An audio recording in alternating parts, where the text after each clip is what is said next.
এই তুমি দাঁড়াও, বলো বিজ্ঞান কাকে বলে? স্যার, বিজ্ঞান শব্দটাকে বাংলা পাওয়া যায় বিগ জ্ঞান, তার মানে হচ্ছে বড় জ্ঞান। সো বড় জ্ঞানকেই বিজ্ঞান বলে। না, তোমাকে দিয়ে হবে না। এই তুমি দাঁড়াও, বলো পৃথিবী আর চাঁদের মধ্যবর্তী দূরত্ব কত? Sir, 4 bench. 4 বেঞ্চ মানে? স্যার, 4 বেঞ্চ আগে আপনার মেয়ে বসে আছে। আপনার মেয়ে হচ্ছে চাঁদ, আর আমি আপনার মেয়ের পৃথিবী।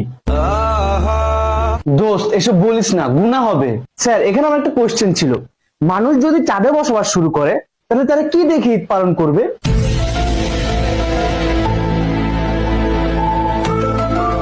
দোস্ত, ঈদ একটা পবিত্র জিনিস, এসব বলিস না, গুনাহ হবে। স্যার, এখানে আমারও একটা কোশ্চেন আছে, পৃথিবীতে থাকা মানুষরা চাঁদকে দেখিয়ে বলে ওই যে দেখো চাঁদ মামা, তার মানে পৃথিবী হচ্ছে চাঁদের বোন আর চাঁদ হচ্ছে পৃথিবীর ভাই, এই কারণেই তো তাকে মামা ডাকা হয়। তাহলে চাঁদে যদি মানুষ থাকে তাহলে মানুষরা পৃথিবীকে দেখিয়ে কি বলবে?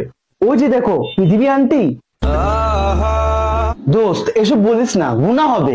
তো একটু আগে তুই বলছিলি স্যারের মেয়ে চাঁদ আর তুই পৃথিবী, তাহলে কি তোরা ভাই বোন?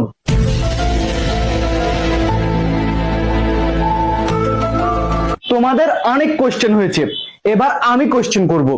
বলো, ডাইনোসর বিলুপ্ত হওয়ার প্রধান কারণ কি? স্যার, এসব বলিয়েন না, গুনাহ হবে। এই, ওরে ধর, ওরে আল্লাহর কাছে